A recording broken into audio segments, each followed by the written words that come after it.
बिहार का मखाना, जिसे पारंपरिक रूप से हमारी थाली और पूजा में खास जगह दी जाती रही है, आज अंतर्राष्ट्रीय पहचान बना रहा है। भारत सरकार ने इसे बड़े गर्व के साथ दुनिया तक पहुंचाने का काम किया है।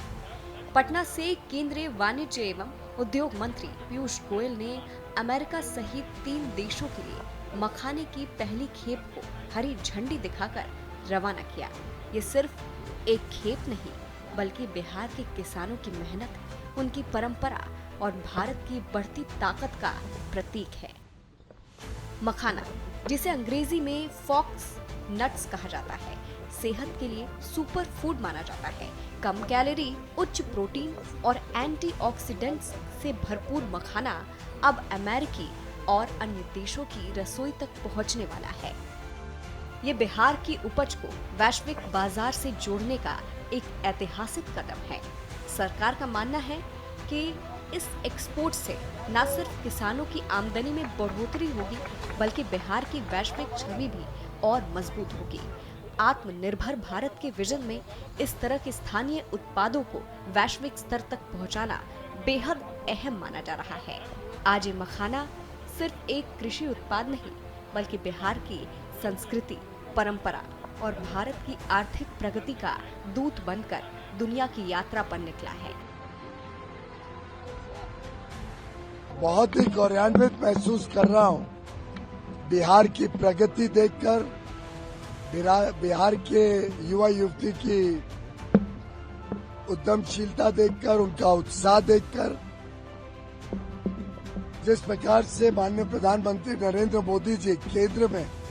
और माननीय नीतीश कुमार जी राज्य में डबल इंजन की सरकार से प्रदेश को एक उज्जवल भविष्य देने का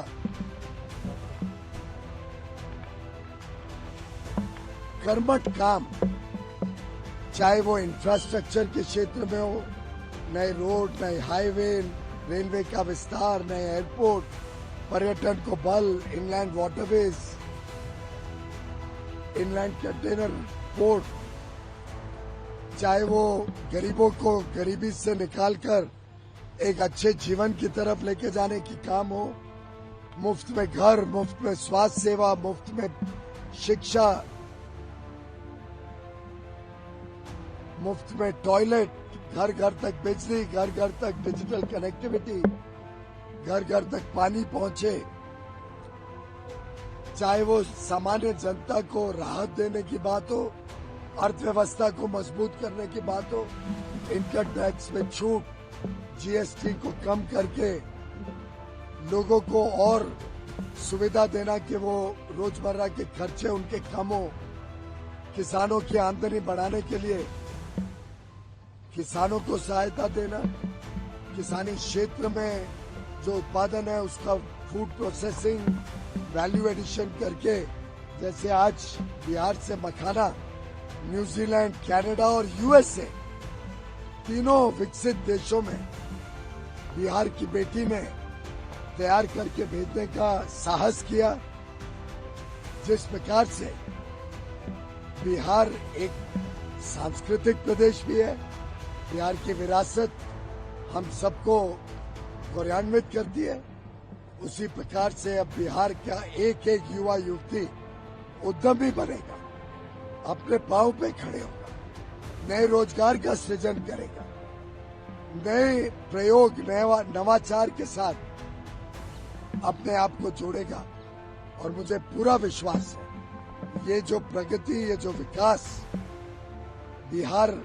देख रहा है, महसूस कर रहा है, उसका लाभ ले रहा है, उसको देखते हुए आगे आने वाले विधानसभा चुनाव में ऐतिहासिक विजय नीतीश कुमार जी, मुख्यमंत्री जी के नेतृत्व में एनडीए को मिलेगी और पुनः एक बार नीतीश कुमार जी के नेतृत्व में एक अच्छी एनडीए की पारदर्शी, ईमानदार सरकार, विकास से प्रेरित सरकार, बिहार को नई ऊंचाइयों पे लेके जाने वाली सरकार, बिहार के युवा युवतियों के दिल की धड़कन वाली सरकार, बिहार की महिलाओं से की लोकप्रिय सरकार, बिहार के किसानों में उत्साह बनाने वाली सरकार,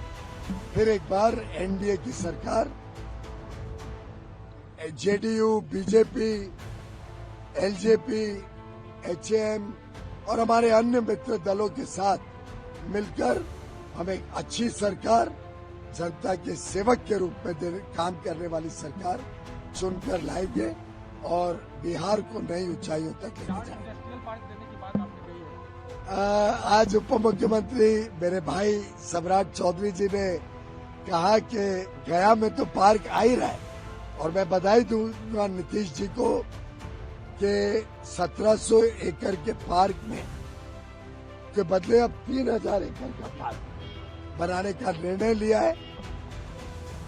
इनकी तेज गति से जो काम हो रहा है वहां पे, उसको देखते हुए अब मोदी जी एक नई इंडस्ट्रियल पार्क की नीति लाने वाले हैं। चैलेंज मोड पे होगा, तो मुझे विश्वास है कि बिहार में 4 इंडस्ट्रियल पार्क कम से कम हो सकता है। चैलेंज में बिहार के लोग तो उज्जवल आते हैं, अव्वल नंबर से उभरते हैं ऑलवेज। हो सकता है 4 से ज्यादा भी हो, पर कम से कम 4 अलग अलग क्षेत्र में इंडस्ट्रियल पार्क केंद्र और राज्य सरकार मिलकर बनाएंगी। जो बजट में 100 इंडस्ट्रियल पार्क घोषित किए गए थे, कम से कम 4 बिहार में लगेंगे।